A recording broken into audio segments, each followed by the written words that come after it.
Okay, I always start the beginnings of these things off with some crazy notion. Who collects matchbook covers? I do. These are some of them.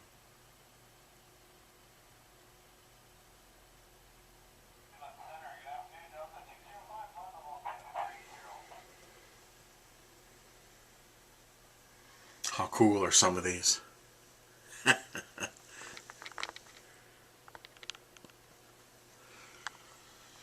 To collect in this life.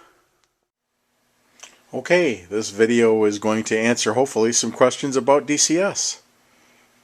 What the heck? I got a light on my camera here. Hang on a second.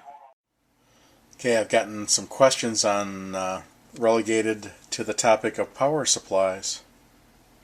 And this is a junction block at the top. What I use for the most part are Lionel power bricks, where you buy this harness, this kit, and it just simply allows you to plug 2 bricks in and then take it right to your terminal strip. And to me, for me in my application, you know, that's 20 amps. That's more than most times sufficient for what I need to use, we'll need for a load on that particular trains. And this is the power console. You've seen this before. Z4000s are wimps. About a sustained 8 amps, they fall right flat on their faces. And it's interesting because they're in my opinion, of a past time. Their whole think tank, if you will, regardless of the fact that they're UL listed, is based on a proto-sound platform for years now. What, 10 years obsolete?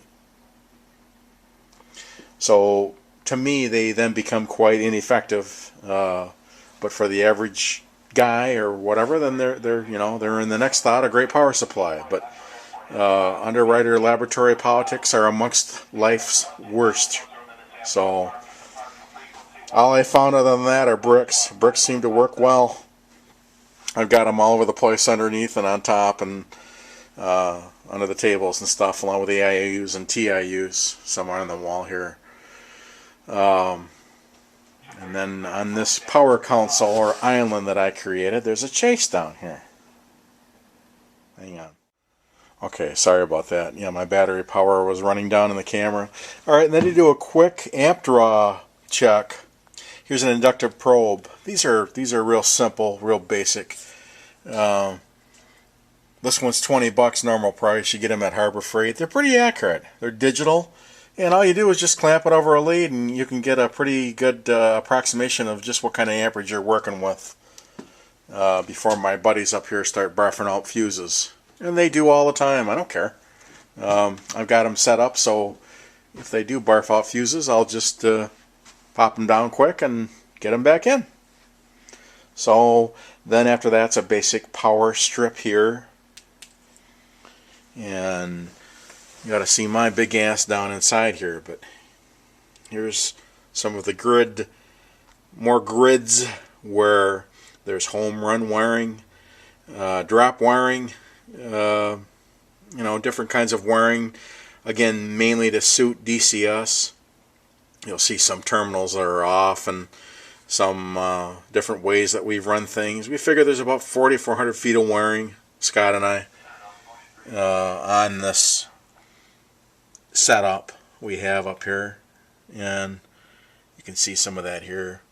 And it looks complicated. It isn't. It's no big deal. These are just big power harnesses that snake underneath. I don't know if you can see that. They're good size. See my finger and see the size of that harness. It's pretty big. And I believe there are 28 strands, insulated strands within those. And then those take off and do the run. So anybody that's screwed around with DCS or TMCC know, and I'll go over this again, that sometimes you have to do things in a certain way. Well, what do you mean? What are you talking about, Tom? Well, There's a ground planing effect. When you get an environment such as mine and you have trains that run around in a loop, or as they call me, a loop runner, then when trains pass underneath and over top of one another, you develop what's called a ground planing effect. Anyway, long story short, that's not well suited for me. It won't work. Some Lionel, TMCC, Odyssey, I don't know, what's their new system, Legacy systems work, and some don't. But no two engines are the same science. What are you talking about? Well, I'll lose an engine, I'll lose signal, I'll have to go over near the engine to put my hand over it and try to get it back, and then it gets out of that dead zone, if you will. And once it's back in the good zone, it'll be great until it goes back over into the dead zone. And the next Lionel engine will go through that zone. So we found ourselves insulating railings, putting on redundant antennas, adding different things, earth ground, tied our lights to earth ground, tied all the plugs to earth ground, all our fluorescent lights. We put wire overhead, we put catenaries overhead, we put metal underneath, until we looked at one another and said, come on, what are we doing? This is crazy. This is crazy. And we abandoned it all together.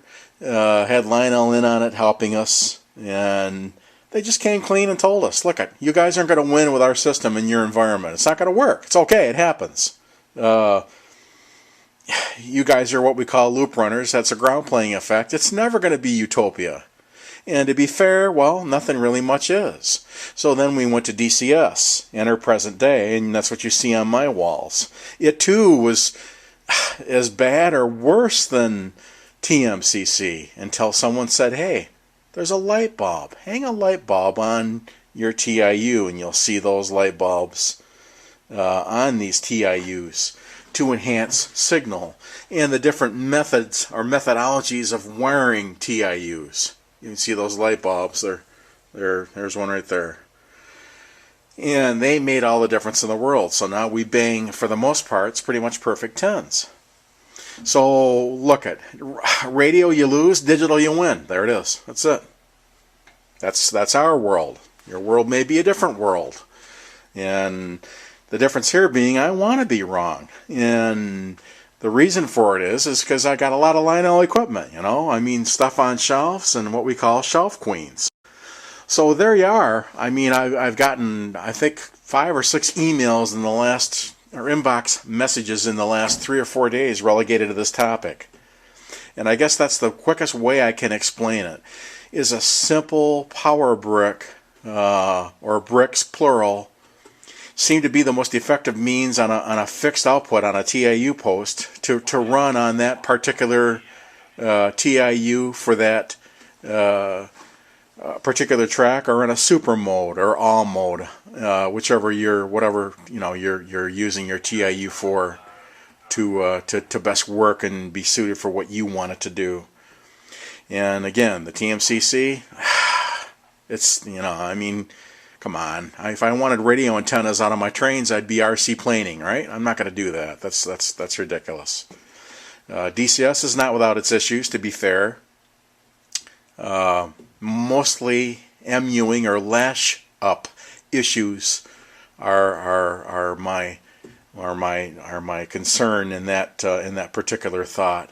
That is to say, when I group 6 or 7 or 8 engines up and shut them off, I've got a great set, they run great, and then I go to call them up, one's not there. So 7, drag the 8th, and then you go into overload. What happened? Well, then you have to relearn it, or tell the TIU or the DCS system, if you will, hey, I'm here. You do that with a read. Well, when you do that with a read, you wipe everything out. Those of you that have a read know that if you go in to customize different settings on, well, in my particular instance, 10 different redundant tracks with 50, 60 engines in those consists, that I lose all my settings. So I have to go back and individually go speed up, speed down parameters, maximum speed parameters, horn parameters and settings, accent volumes, different types of things there that are quite a big pain. Now I understand there's a new TIU on the market that is supposed to all but eliminate this from happening, and we'll see. So if that's in fact the case, then it'll be welcomed. But again, to put the question to rest, no war, no shots, no pissing about this and that. Look, it just has to work, And TMCC, I don't care if you get the biggest glorified remote with some silly blinking LED station or whatever it is. It doesn't work. It's radio-based. That's the beginning and the end of it. That's me. Now, someone else may beg to differ. And by the way, I fully agree that Lionel sounds are, my God, tenfold would be putting it kindly to mics. So again, don't want any bashing, don't want to start a war. It just has to work. That's a good thing to think about as well. So I want to enjoy my trains, not sit and do some kind of a horoscope app and have to put my hand over them and like I'm some kind of a, anyway, you get the idea.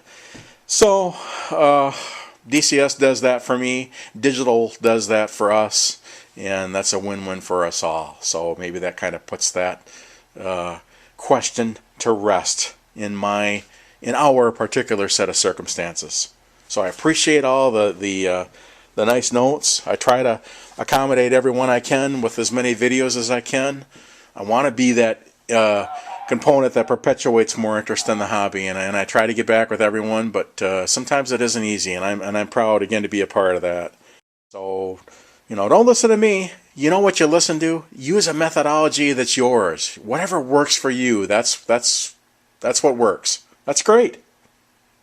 No allegiance, no loyalty to anything or anyone or anything but, transformer power up and down and a simple mechanical E-unit. If that's for you, God, that's great. I mean, geez, that's what I grew up with, and imagination and creativity did the rest.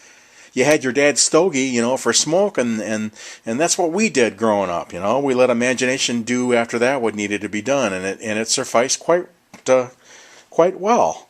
So those were fun times.